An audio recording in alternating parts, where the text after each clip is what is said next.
তাহলে আজকের ক্লাসে আমরা একটু পড়াশোনা করব উদ্ভিদদের নিয়ে। এখন প্রশ্ন হচ্ছে সেই একই, উদ্ভিদ হাঁটাচলা করতে না পারলেও কিভাবে বুঝবো উত্তেজনায় সাড়া দেয়? আচ্ছা, বাড়িতে কি লজ্জাপতি গাছ আছে? মাঝে মাঝে তো দেখে থাকবেন নিশ্চয়ই যে লজ্জাপতি গাছের পাতায় একটুখানি আঙুল ছোঁয়ালেই কেমন যেন সুন্দরভাবে তার ছোট ছোট পাতাগুলো একে অপরের সাথে জুড়ে যায়, তারপর পাতাটা তলার দিকে নেমে যায়। কিংবা যদি বাড়িতে কুমড়ো গাছ থাকে তাহলে অবশ্যই খেয়াল করেছো যে মাটিতে কি হয়, প্রথমে কুমড়ো বীজ পুঁতলে সেখান থেকে নতুন কুমড়ো গাছ জন্মায়। এবার পাশে যদি একটা কোনো অবলম্বন থাকে, সেই কুমড়ো গাছ ওই অবলম্বনটাকে ধরে উপরের দিকে উঠে যাবে।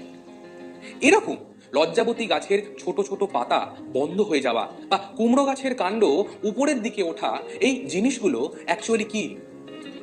এটাই হচ্ছে চলন, যাকে ইংলিশে বলা হয় মুভমেন্ট।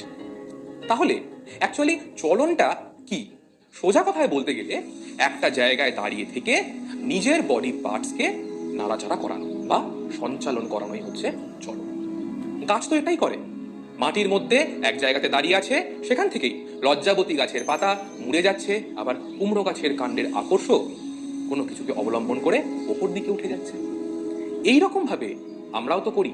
মনে করে দেখো তো, স্কুলের প্রেয়ার লাইনে এক জায়গায় লম্বা হয়ে দাঁড়িয়ে থেকে এদিক ওদিক মাথা ঘোরাচ্ছি, খুঁজছি আমাদের বন্ধুরা কোথায় আছে।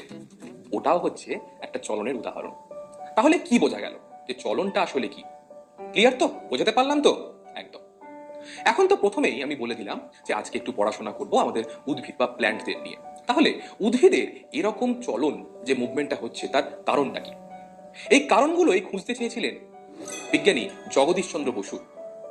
লজ্জাবতী গাছের পাতা কিংবা বনচারাল উদ্ভিদের পাতা, এগুলো কিভাবে নড়াচড়া করে সেই সব নিয়েই স্টাডি করেছিলেন এই বিজ্ঞানী।